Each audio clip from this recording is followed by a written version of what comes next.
लेकिन माननीय नीतीश कुमार जी ये बात नहीं माने, वहाँ घुटन महसूस हुआ और वो निकल करके एनडीए में आए हैं, इसलिए हम उनका स्वागत करते हैं। भारतीय जनता पार्टी लगाती है, ईडी और सीबीआई लगाती है, तो आपके घरों से इतना पैसा क्यों निकलता है? तो ये सिर्फ बचने के लिए तरह तरह की बात करते हैं, संविधान खतरे में है और ये सब बात करते हैं, लेकिन सब भ्रष्टाचार से लिप्त हैं। इसलिए सब घमंडिया गठबंधन बनाया था, और क्योंकि वहाँ पर कोई विकास नहीं हो रहा था, सिर्फ बैक गियर में गाड़ी चल रही थी और सिर्फ वादे उन लोग कर रहे थे, और देख रहे होंगे किस तरह से अपराध की घटनाएं घट रही थी।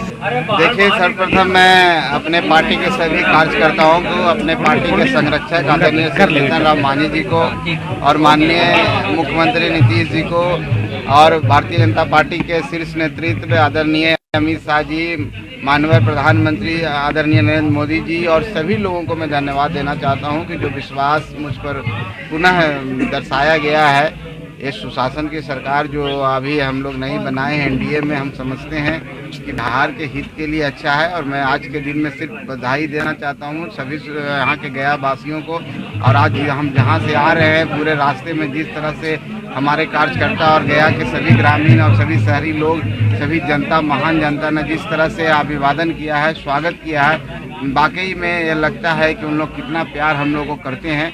यही है हम की ताकत है, गरीबों की ताकत है। तो आज के दिन में मैं सिर्फ धन्यवाद ही देना चाहता हूँ, आभार व्यक्त करना चाहता हूँ कि आज के दिन एक नया संदेश लेकर आएगा और निश्चित तौर पर बिहार के लिए हम अगर कुछ कर पाते हैं, गया वासियों के लिए कुछ कर पाते हैं, ये मेरे लिए सौभाग्य की बात होगी और मेरे लिए गर्व की बात होगी। सर, राहुल गांधी ने आज बिहार में कहा है कि जरा सा दबाव पड़ते ही नीतीश कुमार यू टर्न मार लेते हैं। देखिए, ऐसी बात नहीं है, नीतीश कुमार जी यू टर्न मारते हैं। उन लोग जिनके साथ राहुल गांधी जी हैं, जिनके कारण यहाँ पर हैं राष्ट्रीय जनता दल, वो कैसी सरकार है, उनको कैसे लोग हैं, उनको पता ही होगा कि आज देखिए कि किस तरह से भ्रष्टाचार में लिप्त हैं, ईडी के दफ्तर के चक्कर लगा रहे हैं। तो माननीय नीतीश कुमार जी तो वहाँ से हट करके बिहार को बचा लिया है। तो हम समझते हैं कि बिहार के लिए गौरव की बात है, बिहार के लिए अच्छाई की बात है, बिहार के विकास की बात है, क्योंकि वहाँ पर कोई विकास नहीं हो रहा था, सिर्फ बैक गियर में गाड़ी चल रही थी और सिर्फ वादे उन लोग कर रहे थे, और देख रहे होंगे किस तरह से अपराध की घटनाएं घट रही थी। माननीय नीतीश कुमार जी ने वहाँ पर घुटन महसूस किया और वहाँ से निकल करके सुशासन की सरकार, गुड गवर्नेंस की सरकार, एनडीए में आकर के एक अच्छी सरकार देने का अति किया है। ये बहुत अच्छा उनका कदम है।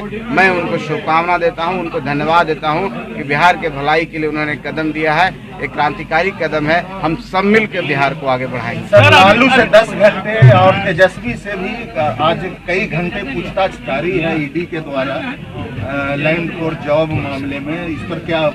देखिए, मैंने बोला ना कि जिस तरह के उन लोग की मंशा है और 15 साल में जो जंगल राज था, जब भी मौका मिला है तो अकूत संपत्ति जमा करने की उन्होंने बात की। आज जो पूछताछ हो रही है लैंड फॉर जॉब में, किस तरह से आप सबको पता है, इस पर ज़्यादा बोलने की जरूरत नहीं है। तो यही मानसिकता की सरकार थी और यही मानसिकता को इस नई सरकार पर जो माननीय नीतीश कुमार जी की अगुवाई में चला, तो ऊपर थोपना चाहते थे, लेकिन माननीय नीतीश कुमार जी ये बात नहीं माने, वहाँ घुटन महसूस हुआ और वो निकल करके एनडीए में आए हैं, इसलिए हम उनका स्वागत करते हैं। और बिहार के विकास के लिए, बिहार की भलाई के लिए हम लोग भी साथ हो चुके हैं। हेमंत सोरेन के घर से लाखों रुपए बरामद हुए हैं, ईडी के द्वारा जब्त किया गया है, BMW कार जब्त किया गया है, उस पर क्या प्रतिक्रिया? देखिए, जो भी आज भ्रष्टाचार करेगा, जो भी भ्रष्टाचार में लिप्त रहेगा, उन पर कार्रवाई होगी, इस तरह की कार्रवाई होगी। और लोग सिर्फ बाहर कहते हैं कि ईडी और सीबीआई भारतीय जनता पार्टी लगाती है, अरे ईडी और सीबीआई लगाती है तो आपके घरों से इतना पैसा क्यों निकलता है? तो ये सिर्फ बचने के लिए तरह तरह की बात करते हैं, संविधान खतरे में है और ये सब बात करते हैं, लेकिन सब भ्रष्टाचार से लिप्त हैं। इसलिए सब घमंडिया गठबंधन बनाया था और बोला था कि ना, माननीय नरेंद्र मोदी जी को हम सब मिल के हटा दो,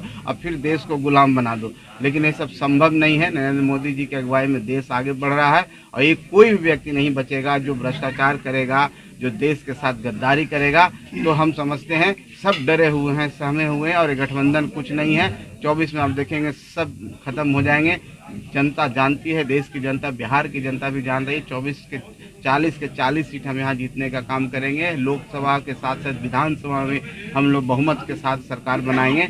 इसलिए हम सब निश्चिंत हैं और इस सरकार जो अब बनी है, यही सरकार बिहार के लिए है, बिहार के विकास के लिए। इमाम प्रमुख जो देश के हैं उनको फतवा मिल रहा है, जान मारने की धमकी दी जा रही है, इसलिए कि राम मंदिर प्राण प्रतिष्ठा में शामिल हुए? देखिए, ये तो इस तरह की जो कोई भी धर्म का टॉलरेंस है अब दर्शाता है। अगर कोई व्यक्ति कोई धर्म में इबादत करने जाता है, पूजा करने जाता है, तो हम समझते हैं अपना अपना आस्था है। अगर मैं हिंदू धर्म को मानता हूँ और कहीं पर कोई मुझे बुलाया जाता है दूसरे धर्म के अगर कार्य में, तो हम वहाँ जाएंगे तो क्या हम बागी हो जाएंगे अपने धर्म से? ये दर्शाता है उन लोगों के लिए, कुछ लोग हैं उस धर्म में, ऐसा नहीं कि सब लोग हैं, उनकी कट्टरपंथी को दर्शाता है। हम समझते हैं इस देश में कट्टरपंथ के जो सोच का कोई जरूरत नहीं है। ये देश सेकुलर है और सबको लेकर सबको मिला के चलने के लिए है। नरेंद्र मोदी जी की अगुवाई में सबका विकास, सबका साथ, सबका विश्वास की सर, अभी विभाग पता नहीं अभी तक 2 दिन शपथ ले रहे हैं, देरी क्यों हो रही है? फ्लोर टेस्ट का मामला अभी बच रहा है, तो ये उन लोग हम ठोके हुए कि हम फ्लोर टेस्ट में इनको दिखा देंगे। क्या स्थिति है, क्या ऐसा क्या होने देखिए, जा रहा ऐसी है? कोई बात नहीं है, हमारे पास बहुमत है। हम लोग, आप सबको पता है कि 128 की संख्या हमारे पास है, जो कि 122 की जरूरत है, और हम और उससे ज़्यादा फ्लोर टेस्ट होगा तो आप देखेंगे 130 से ऊपर रहेंगे। इसका कोई मामला नहीं है। और जहाँ तक विभाग की बात है, जल्द ही विभाग का बंटवारा हो जाएगा। अभी मंत्रिमंडल का विस्तार होना है, 1 से 2 दिन में इतना ही है। फ्लोर टेस्ट भी हम करेंगे, एक रूटीन वर्क होता है जो होगा, और विधानसभा में बजट भी पास होगा। इसकी चिंता हम लोगों को नहीं।